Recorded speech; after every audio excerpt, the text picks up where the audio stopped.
This is a segment I call Dare to be Different, but Don't Dare to be Stupid.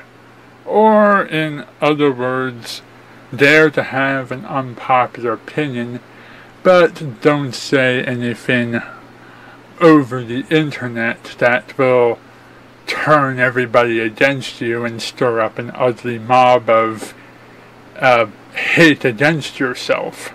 And what this segment does is it'll discuss opinions that are, knowing that as I go into it, going to be unpopular, but not opinions that are so drastically unpopular that it would make everyone extraordinarily angry with me.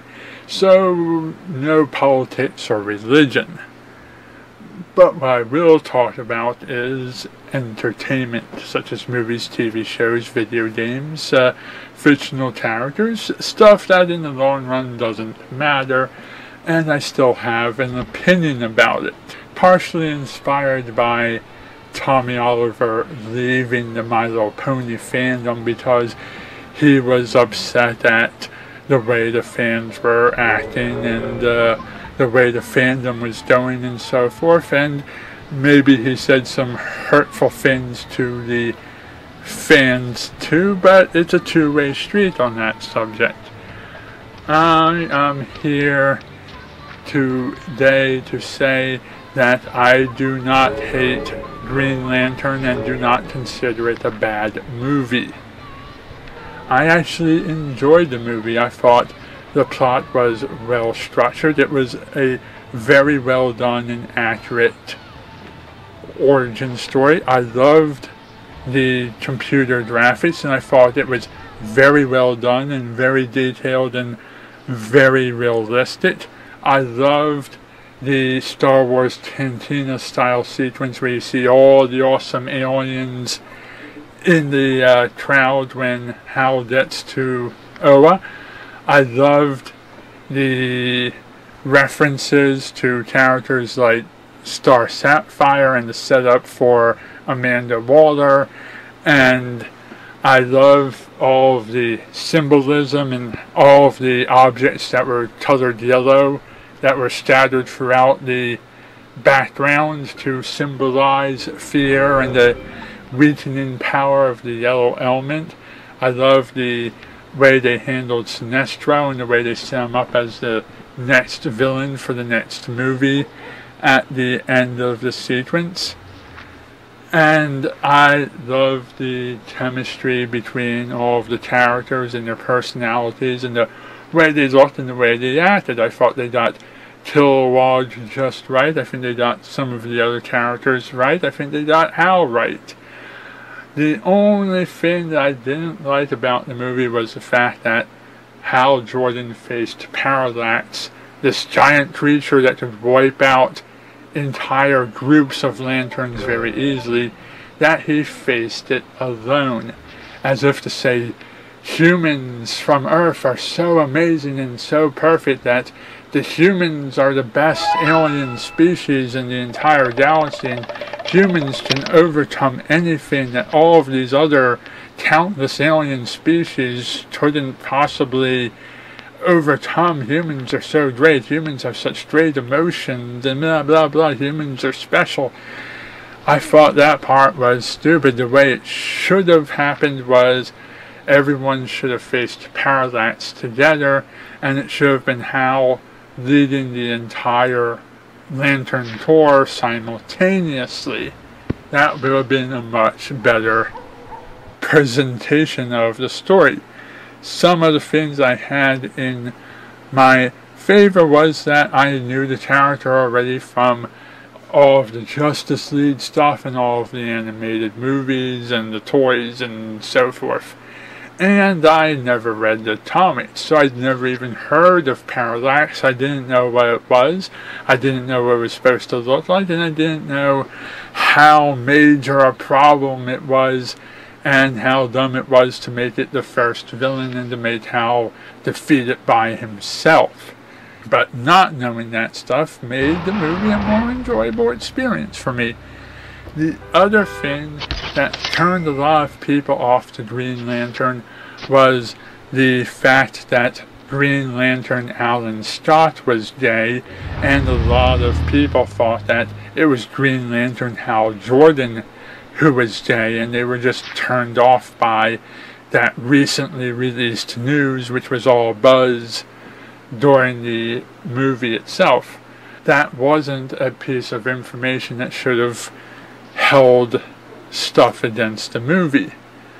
I'm one of those people who was not turned off by CGI. In fact, the CGI was better than the CGI we get in a lot of movies. It was a lot better than anything that airs on the Sci-Fi Channel. A lot better than Shark Boy and Lava Girl. A lot better than the failed 2000-something Justice League TV series pilot.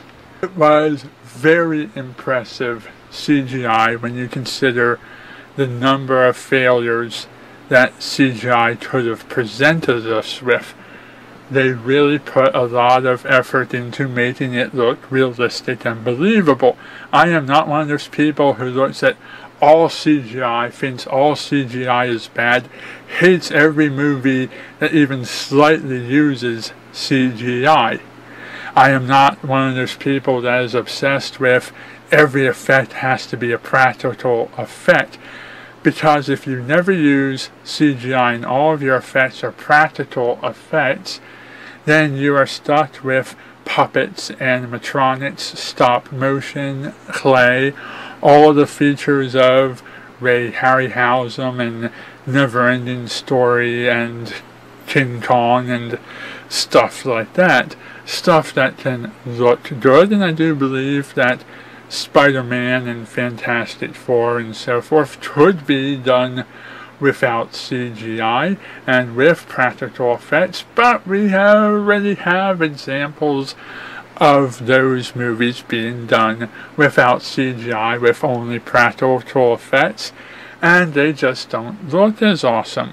And while I do think the practical effects in the lights of Star Wars and Ghostbusters and Star Trek and Back to the Future and Gremlins and so forth does still hold up, and it still looks awesome when you watch it, I also feel that CGI has done a lot of great for us. It's done the Star Wars prequels, it's done Jurassic Park, it's done the Star Trek reboot, it's done the Planet of the Apes reboots, it's Lord of the Rings, it's done Titanic.